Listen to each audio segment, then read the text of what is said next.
Bonjour, donc je suis le ratier bretonien et cette petite vidéo va vous présenter le système de jeu de rôle Rêve de Dragon tel qu'il est implémenté sur Foundry VTT. Donc d'abord une rapide présentation, moi je suis avant tout un joueur MJ à Rêve de Dragon depuis 1986 sur table. J'ai quasiment jamais fait de table virtuelle. Uniquement quelques tests par-ci par-là, et c'est à cause du confinement, le premier confinement, que comme on avait pas mal de parties en cours, j'ai décidé de faire un peu le tour des popotes de ce qui existait en table virtuelle, en logiciel de table virtuelle, et que j'ai jeté mon dévolu sur Foundry VTT, qui est pour moi, je pense, ce qui se fait de mieux. J'ai comparé Roll20, Fantasy Ground, Rollisteam, Let's Roll, Astral Tabletop, les tableaux blancs style Miro ou Zoom, etc. Et donc j'ai choisi cet outil, principalement parce que il y a une licence à vie. Donc vous achetez le logiciel et il est à vous. Il y a une très forte communauté US et puis désormais maintenant française, puisque avec le Sasmira, on a monté le Discord FR et en quelques mois on est passé de 0 à 800 membres, et la quantité de jeux qui sont disponibles et qui sont traduits augmente de jour en jour. Voilà, donc ça c'était un peu pour parler de mon choix et de mon passé de maître de jeu. Et donc j'ai à partir du mois de mars traduit et modifié le système Warhammer pour pouvoir jouer en français. Et puis comme je suis aussi MJ depuis à Rêve de Dragon, j'ai commencé à développer le système Rêve de Dragon, qui est désormais opérationnel, et donc cette vidéo va vous montrer un peu ce qu'il en est. Donc Foundry, je vais pas faire une démonstration complète de l'outil. Il y a d'autres vidéos qui le font bien mieux que moi, qui sont disponibles sur YouTube. Quand vous l'installez, Foundry c'est composé d'un système applicatif, d'une application que vous lancez qui sert de serveur web, un peu comme Roll20, mais sauf que le serveur web il est à vous. Et on a deux choses, on a des systèmes de jeu. Alors qu'est-ce que c'est que les systèmes? C'est un jeu de rôle. Donc là vous voyez, j'ai installé Rêve de Dragon, il y a du Savage World, du Warhammer, Donjons et Dragons c'est un système, l'appel de Cthulhu c'est un système, etc. Donc vous installez un système et vous pouvez le compléter par des modules. Alors qu'est-ce que c'est que les modules? Si je fais le parallèle avec une gamme de jeux de rôle, dans un jeu de rôle vous achetez le bouquin de règles, c'est le système. Et les modules, c'est les scénarios, les suppléments, les aides de jeu, etc. Donc dans les modules on va trouver des aides de jeu, des aides à l'automatisation, des aides au MJ, de l'assistance, des données, par exemple de la musique ou des cartes, etc. Donc là aussi vous avez une bibliothèque de modules que vous pouvez installer. Quand vous avez fait ça, vous avez un système de jeu, des modules, vous créez un monde. Qu'est-ce que c'est qu'un monde? C'est une instance de votre système de jeu. Donc par exemple, vous voyez ici à Warhammer, là moi j'ai 3 campagnes en cours là. Voyage dans l'Empire, Warhammer Strikes Back et WH4 là. Et puis j'ai pour l'instant un monde à Rêve de Dragon. C'est l'occasion, je le lance. Donc là on arrive sur une petite page d'accueil, c'est ce que voient les joueurs en fait, ça quand ils se connectent. J'ai mis un petit dessin de Roland Barthélémy en fond, j'espère qu'il ne m'en voudra pas. Et on rejoint la session de jeu. Donc je vais faire un rapide tour de Foundry pour ceux qui ne connaissent pas au niveau des interfaces. Donc là on arrive directement sur une campagne qui est en cours, donc c'est pour ça qu'il y a déjà tout un tas de petits bonhommes et tout ça. Donc Foundry, là on est dans la vue du maître de jeu, donc c'est pour ça qu'on a plein d'icônes ici, et puis j'ai accès à tout. On a une sorte de barre de tâches à droite là. Donc on a un chat, et c'est là-dedans que vont arriver tout un tas d'informations au fur et à mesure du jeu. On a un onglet pour les combats, j'y reviendrai tout à l'heure. On a un onglet pour les scènes. Alors qu'est-ce que c'est qu'une scène? C'est une vue. Donc par exemple ici j'ai une scène qui est activée, vous voyez, une petite cible. C'est la maison Gripkin là, puisque c'est le scénario en fait l'heure du vaisseau, un miroir d'Étermédienne de la première édition pour ceux qui connaissent. Donc les scènes, c'est les endroits que vous allez montrer à vos joueurs. Eux, ils vont voir ça en fait. Alors pas avec tout forcément, parce que là on a la vue MJ. Mais vous pouvez très bien montrer des cartes plus générales. Par exemple, comme... qu'est-ce que j'ai ici? Attendez que je retrouve. Voilà, une petite carte de la forêt. Voilà. Donc là, ça leur permet de se situer. Et puis bon, on les déplace pour leur dire où ils sont sur la carte. Vous pouvez aussi l'utiliser pour montrer des vues de contexte, hein, par exemple dans le scénario, voilà, j'ai extrait des images du scénario original, et puis on peut montrer voilà, des extraits de ce qui a été dessiné. Et puis on peut parfaitement avoir des cartes un peu plus détaillées, où là les personnages vont pouvoir se déplacer et puis voir ce qui se passe dans le... Alors sachant que moi je ne joue pas du tout avec des cartes tactiques, avec des cases, etc. Hein, c'est très... mais ça permet cette vue. Moi j'ai toujours joué avec des cartes sur table, que je dessinais à la main ou que j'imprimais. Donc là, l'outil informatique, hein, puisque vous verrez que j'utilise aussi sur table, il permet de donner un petit peu de matière, de support à l'imagination des joueurs, quoi. D'accord ? Voilà. Du coup, je vais... Voilà les outils. Les personnages. Donc là, on va retrouver des personnages joueurs et puis des PNJ. Alors je vous montre tout de suite la petite fiche d'un personnage de Rêve de Dragon. On retrouve les points de vie, l'endurance, la fatigue. Donc la fatigue, hein, qui est gérée avec des petites cases où on peut se soigner, se reposer ou se fatiguer. Sonner, la caractéristique rêve, les caractéristiques. Donc quand on crée un personnage, on a le total des caractéristiques qui est en bas. Les compétences. Le petit onglet combat, qui est une assistance pour les joueurs et pour le MJ, j'en reviendrai dessus tout à l'heure. Les états, on va retrouver les états, voilà, les points de sustentation, le moral, l'exaltation, les blessures, là mon personnage il a déjà une blessure grave, les queues et les souffles éventuellement, le haut rêve, l'équipement, la description du personnage, avec son sexe, son âge, etc., sa biographie, qu'on peut remplir, que le joueur peut remplir lui-même.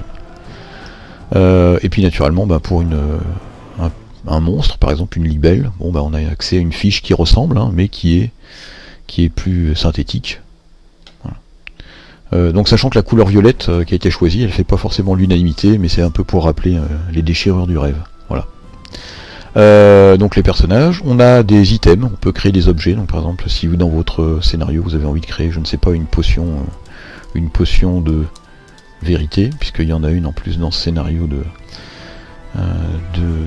l'ordre du vaisseau, clac, je crée une petite potion, voilà, potion de vérité, encombrement 0,1, mettons, enfin blablabla, je vais pas faire le détail de tout ça, mais enfin bon, c'est pour le principe, quoi. C'est une potion alchimique, et je l'enregistre. Après cette petite potion, eh bien je peux la glisser dans l'équipement d'un joueur, et puis il se dit, la potion sur moi-même c'est pas terrible, je peux la mettre par exemple dans mon sac de jute, voilà, bon, juste pour vous montrer qu'on peut gérer l'équipement, et puis s'il la consomme, on le supprime. Les notes de journaux. Donc qu'est-ce que c'est que les notes de journaux? Les articles, ça permet de avoir des notes. Alors voilà, par exemple, une petite note pour moi pour me rappeler ce qui s'est passé, note de MJ. Vous pouvez avoir parfaitement j'ai une petite table de noms. J'aime bien avoir des noms comme ça près pour m'éviter PNJ. Un petit document auquel ils ont accès, puisque j'ai modifié un peu le scénario, j'ai fait une comptine pour la recette de l'œuf draconique, pour ceux qui connaissent le scénar, donc voilà une petite comptine que... Et ces notes de journaux peuvent être soit réservées au MJ, soit attribuées aux joueurs pour qu'ils puissent les consulter. Donc par exemple, vous pouvez très bien avoir des documents ici cachés, puis quand les joueurs les découvrent, eh bien, vous les rendez accessibles aux joueurs en disant qu'ils sont propriétaires. Tac, voilà. Et eux, ils les voient apparaître. Nous avons ensuite dans les petits onglets les tables. Bon, les roll tables, c'est pour faire des tables de jets aléatoires. La musique, puisqu'on peut mettre de la musique en background, qui est celle que vous entendez à l'heure actuelle. Les compendiums. Alors qu'est-ce que c'est que les compendiums? C'est une des parties les plus importantes qui est offerte par Foundry.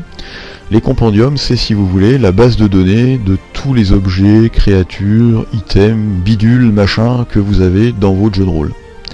C'est un peu votre bouquin de règles. Tout ce qui est instanciable dans le jeu peut venir dans un compendium. Donc ici, si je fais un exemple, qu'est-ce qu'on a? On a les animaux. Donc là, l'équipe qui a travaillé sur le jeu, sur le jeu dans Foundry, a saisi avec ses petites mimines, c'est un gros boulot, hein, toutes les caractères par exemple des créatures. Et puis les images, donc les images, faut remercier Scriptarium et Roland Barthélémy qui nous ont autorisé à les utiliser dans le système. Mais donc c'est très pratique puisque vous avez envie, vos personnages arrivent par exemple dans un marais et vous avez envie de leur faire rencontrer un alligate, eh bien on prend dans les animaux, on prend un alligate, et l'alligate il arrive là, et tac, et voilà, hop, et il a ses caractéristiques quand on clique dessus, etc. Donc les animaux sont là, on a toutes les entités de cauchemar. Je vais mettre une petite Dark One ici, voilà. On a dans l'équipement toute la botanique du livre. Les compétences, donc les compétences elles sont là en rappel, hein, mais tous les personnages les ont au démarrage, donc il n'y a pas de... C'est juste que éventuellement si vous en supprimez une, vous pourrez la rajouter. Compétences de créatures, des entités humanoïdes. L'équipement, donc il y a tout l'équipement qui est disponible, et à nouveau, hein, naturellement, si je prends un petit personnage, je peux venir lui glisser de l'équipement supplémentaire. Pardon, je suis allé trop vite. Des fois, il faut que le drag and drop. Voilà, tac, et il a son équipement. Le total d'encombrement se met à jour automatiquement, etc. Après dans le compendium, on a les ombres de Thanatos, les sorts, hein, tous les sorts sont là, avec leur description et le détail de ce qu'ils font. Les souffles.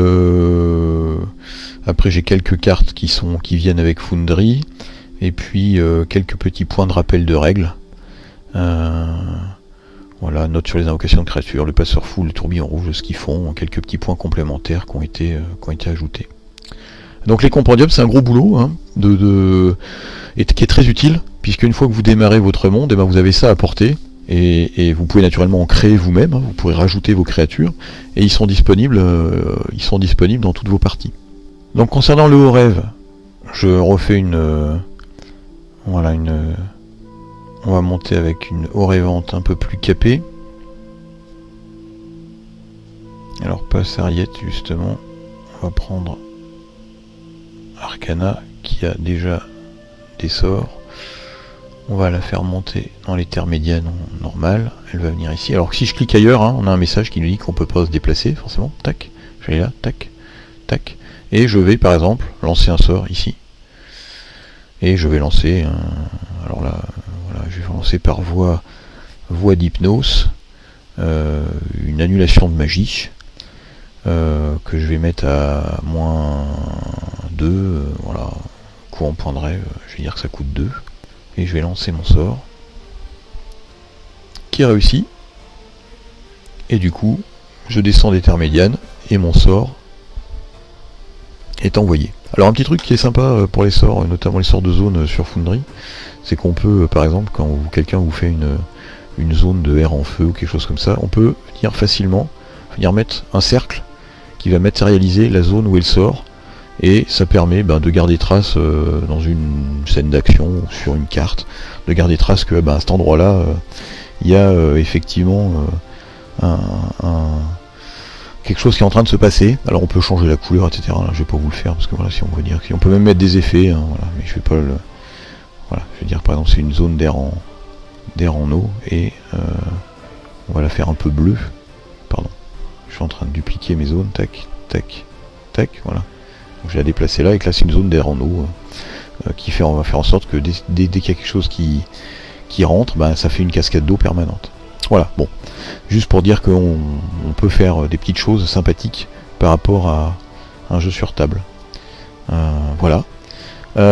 L'équipement, je vous en ai parlé, déplacer l'équipement, donc on peut naturellement le surencombrement gérer, donc c'est-à-dire que si ici par exemple je dis tiens mes bottes elles sont hyper lourdes, elles pèsent 12, quand je vais faire un jet de compétences, on peut venir appliquer le malus de surencombrement, et tout de suite on voit que c'est plus la même chose. Voilà. Je vais remettre des bottes, je sais plus à combien c'était, mais voilà, 0,4, je sais plus, 0,4. Donc techniquement, qu'est-ce qui est l'objectif étant d'aider le MJ et les joueurs. Donc je vais prendre cette petite sarriette à spérule et tiens, là, son point de rêve, je vais tac.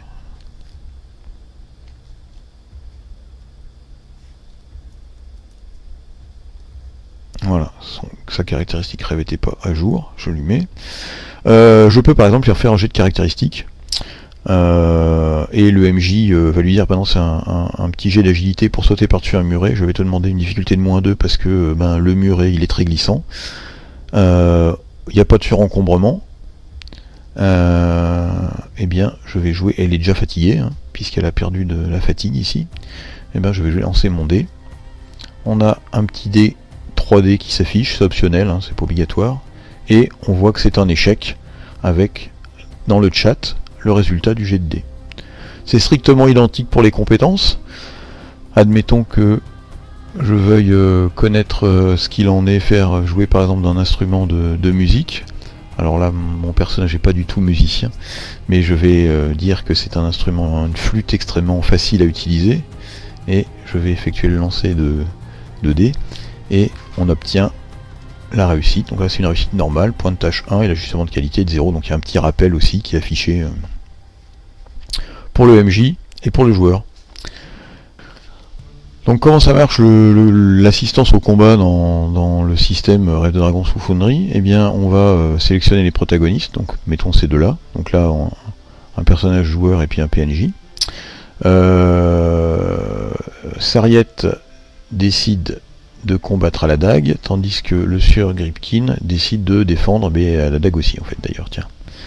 Donc on voit que c'est Sariette qui a l'initiative ici, et elle va donc le cibler et puis l'attaquer, et c'est d'où l'intérêt de tout regrouper sous combat avec sa dague et se donner une petite difficulté libre de -2. Clac. Donc là c'est le joueur qui fait ça, ou en plus 0,8. Donc qu'est-ce qu'on a? Du coup selon l'option on peut avec une dague attaquer en force, en rapidité ou en finesse, puisqu'on a la gestion des critiques. Elle va tenter quand même la force en espérant que son adversaire ne soit pas très costaud en esquive, et du coup notre Gripkin en question qui vient de se prendre un coup de dague va tenter, lui va tenter l'esquive, et donc il a une difficulté libre qui lui vient à -2, il n'a pas de condition, dérober 10 à -11, il est nul en esquive, il va probablement devoir encaisser avec un 44, il encaisse -7 en endurance, -2 en point de vie, il en avait déjà perdu avant, et il prend une blessure grave. Il en avait déjà une, ça lui en fait 2. D'accord? Voilà. Et donc ensuite, du coup, alors pardon, j'avais pas fait commencer le combat, mais tac. Du coup, c'est à Gripkin de riposter. Bon, je vais pas vous. Du coup, Gripkin cible Sariette, et lui aussi décide de riposter avec sa dague dans celle-là. Sauf que là, il est déjà à l'état général -5, donc il se dit qu'il va pas prendre de risque. Il va tenter brutalement. Ouh, avec un 0,9, touche-t-il quand même? Non, c'est malgré tout un échec particulier, donc il rate complètement son coup, et on pourra passer à un nouveau round, en refaisant l'initiative, à nouveau dague pour Sariette, et peut-être que Gripkin va décider plutôt s'il va continuer à la dague. Enfin voilà, d'accord? Donc je vais pas m'éterniser sur le combat, mais c'est pour vous montrer le degré d'automatisation qu'on a à l'heure actuelle dans ce domaine-là, sur l'instanciation du jeu dans Foundry. Voilà. On a naturellement des boutons complémentaires. Ici on peut encaisser des dommages en cas de chute. On peut dormir 1 heure pour se reposer. Régler la fin de château dormant. Là les TMR, je vous ai monté en terre médiane, je vous ai déjà montré montée lente, montée rapide. Ou alors regarder les terres médianes simplement, donc là on peut pas se déplacer, mais simplement pour consulter où on en est, et un petit peu éventuellement les sorts qu'on peut avoir en réserve, etc. Voilà, donc là ça, il n'y a pas de, on peut pas lancer de sort, rien, c'est juste pour regarder, c'est comme si sur votre fiche de perso vous alliez regarder la carte des terres médianes. Voilà, donc tout ça pour dire que le système est complètement fonctionnel, avec beaucoup de données à l'intérieur déjà, qui va continuer à être développé. Voilà, donc il faut savoir que le système de Rêve de Dragon dans Foundry est en constante évolution. La V1.0 est l'occasion de sortir cette vidéo, et il y a des améliorations de prévues sur notre roadmap entre guillemets avec les participants au développement, notamment la gestion des points de tâche, la gestion plus détaillée des livres, des améliorations dans les terres médianes, une galerie de PNJ prêts à être utilisés, etc. etc., etc. Voilà, c'est fini, je pense que j'ai fait un tour à peu près complet du système, même si c'est un peu survolé, hein. Ensuite naturellement il faut prendre en main Foundry pour le maîtriser, mais d'autres y sont arrivés, donc vous verrez que c'est pas du tout compliqué. Je ne suis pas tout seul, loin de là, à faire tout ça. Donc d'abord merci à Denis Gerfaux pour le jeu, maintenant depuis plus de 30 ans. Merci au Scriptarium et à Roland Barthélémy pour l'autorisation d'utilisation des images et des silhouettes et du dessin des terres médianes. Au niveau développement, c'est moi qui ai initié la chose, mais je suis aidé par Vincent VK. Au niveau des compendiums, donc tout ce qui est la saisie des icônes, la saisie des textes, etc., on peut remercier grandement Grandel, Vincent, Fred, Mickaël, Nom et Fab. Et puis on a reçu l'assistance de Mandar, qui n'est en plus pas un joueur de Rêve de Dragon, mais qui est sur le Discord FR de Foundry, et qui nous a donné un coup de main pour nettoyer tout ce qui est l'apparence graphique, et rendre tout ça un petit peu plus agréable. Voilà, et ben écoutez, j'espère que je vous aurai donné envie d'utiliser le système et le logiciel. Sur ce, oniriquement, bye bye et ciao.